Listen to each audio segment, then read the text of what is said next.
because back in 1992, I showed up at Southwestern University School of Law to become a lawyer. And when I showed up, I was, I guess you could say I was probably a Rush Limbaugh type Republican. I had just barely figured out that the war on drugs was ridiculous. But that's really about all I knew in terms of freedom. I had never even heard the word libertarian. And I had just gone through, the first class I had in law school was about the Constitution. And we spent lots of time figuring out exactly what the little clauses meant and reading cases about it, and how does the Supreme Court interpret this or that, or was there a comma, was there a period, was it an and, was it a, well, we spent all this time. I did pretty well in the class. I think I got an A- or a B+, and I was really pretty good in terms of what the Constitution was about. And then this guy named Butler Shaffer showed up. He brought this huge cardboard cutout with him. And the cardboard cutout was the professor I just had for constitutional law. His name was Norm Carl, a great guy. He said, now Norm will tell you about the Constitution and this and that, and why you need to understand it. And we sort of got into this other discussion, which really bothered me. It kind of rocked my world, because he sort of presented the question that I hadn't even thought of, which is, why do I even care what this Constitution says? I mean, how does it apply to me? Is the thing even legitimate? I mean, I had missed that entire discussion. It never even dawned on me. I skipped right over it and went straight to, what does it mean? Of course it applies to me, and now let's figure out what it means. And Butler presented this entire scheme. And sort of, he drew this pie graph up on the wall.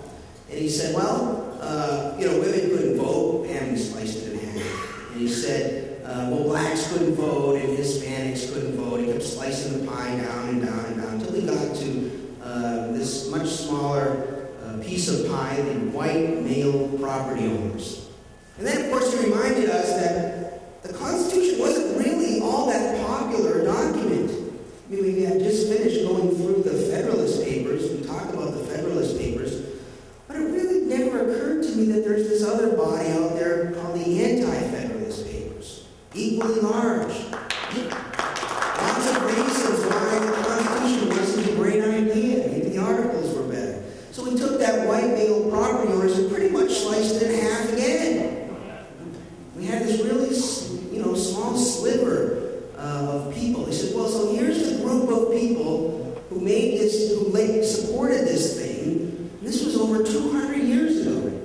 How on earth does a deal between this segment of society made 200 years ago have anything to do with you? And if you think it does, maybe I should make a deal with someone else for your grandkids' wallet. He started me thinking in the right direction. He put some things in my head, really challenged everything that I had previously. Of course, then I got into Lysander Spooner and all the other arguments about the Constitution. In any event, probably no person on the planet has had more of an influence on me, other than my parents, than Professor Butler Shaffer. He's written quite a bit. Lou Rockwell has been terrific. Lou has been great for putting up most of Butler's articles. There's a huge collection of things that Butler has to say. If you go to lourockwell.com, you can get a lot more Butler Shaffer. So without stealing more of Butler's time, I'm just going to talk about property. It's something he teaches in law school. Butler doesn't teach property rights like any other professor in law school. So without more to say, Professor Butler Shaffer.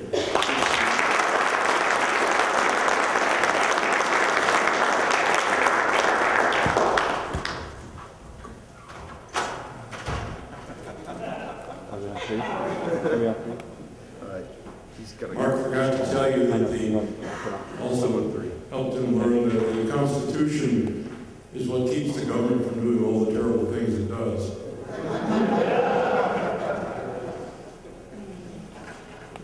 When I first got here the other day,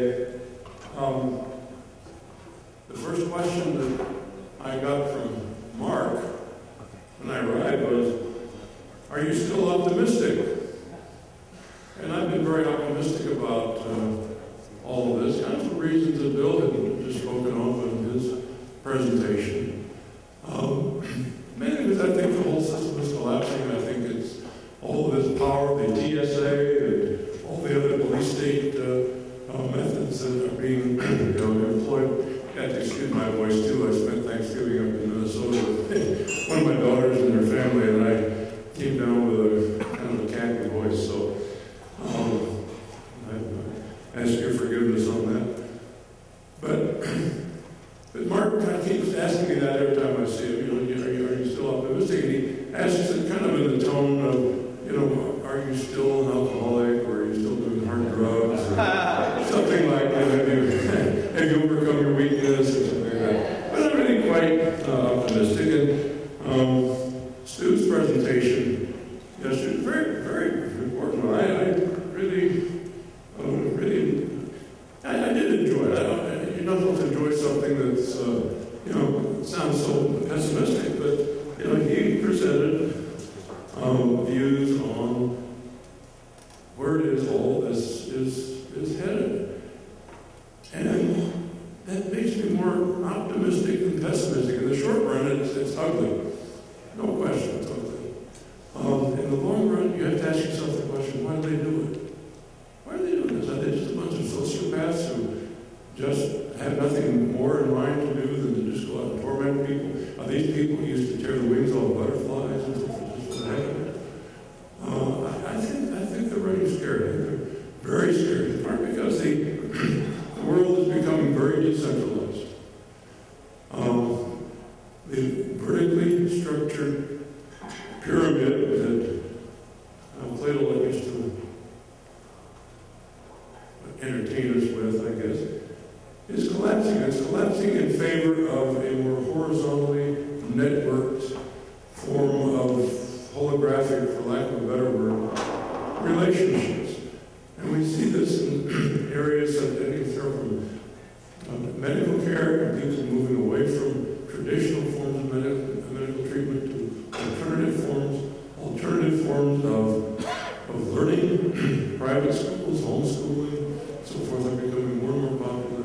Alternative forms of religious organizations for people who are interested in that. Alternative social systems in general, including, probably the most important, the more decentralized form of information gathering and distribution and communication. The internet, I think, is probably the most dramatic example of that. It's not the only example. If you talk about the internet as well as one entity, but there's an awful lot of new means by which people communicate with one another on a one-to-one basis that is something other than just the internet. I think it might be kind of fun sometime, Ernie might be the best one to get into this. Maybe to have a presentation on flash mobs. I don't know if any of you are familiar with flash mobs. The potential for it. Right now they're just kind of a form of entertainment, but imagine if there were something more than that. So anyway, the more the system responds to us in a vicious, controlling, dehumanizing way, the more I'm reminded of the line of Princess Leia in Star Wars, when she says, I was talking to the SOB who ran the big starship, I can't remember the guy's name, but anyway, we're like sand in your hand. The tighter you squeeze us, the more we slip out of your control. And I think that's kind of where we may be.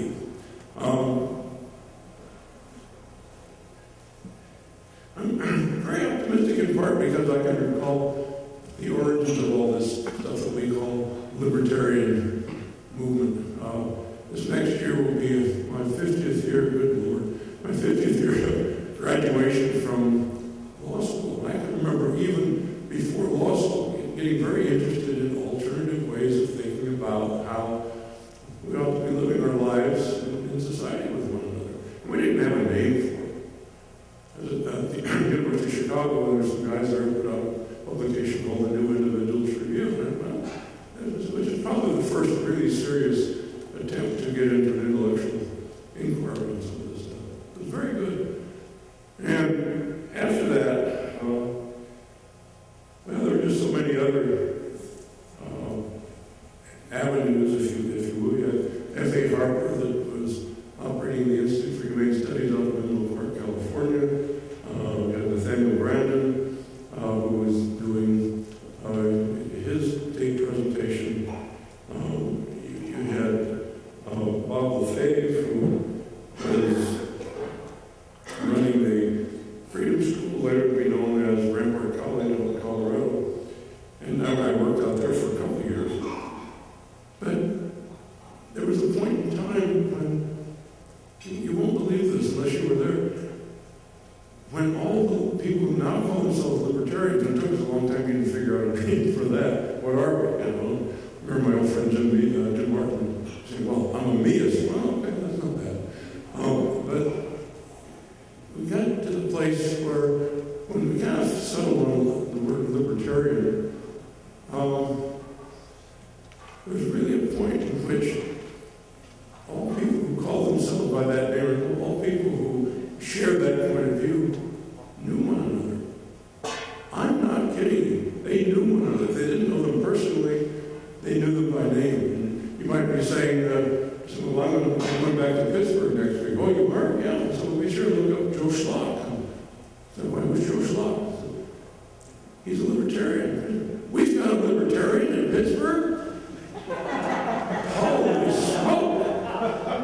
It sounds funny, but that really is the way it was. Murray Rothbard once said that all of the libertarians in America at that time could be fit into his apartment in New York. Murray had a very small apartment in New York, but he was right. He was really right. And now this is just a smattering of interest in these ideas. And ideas that kind of originated from one of the people who, I've always said there are two people in the libertarian movement who haven't really gotten enough recognition. One was F.A. Harper. Lovely man. The other one was a man who I think really kind of rekindled the whole spirit of liberty idea, and that was Leonard Reed. Leonard Reed headed up the Foundation for Economic Education, and I can recall my early days of law practice. This was the only source of anything published in the way of free market economics. There was a time, literally a time when if you were to be on a college campus and advocate free market economics, you could have been more easily have gotten away with saying, I'm a child molester or something like that, but to be an advocate of free market economics, am I crazy or something? Indecent, what is it? So anyway, today, so many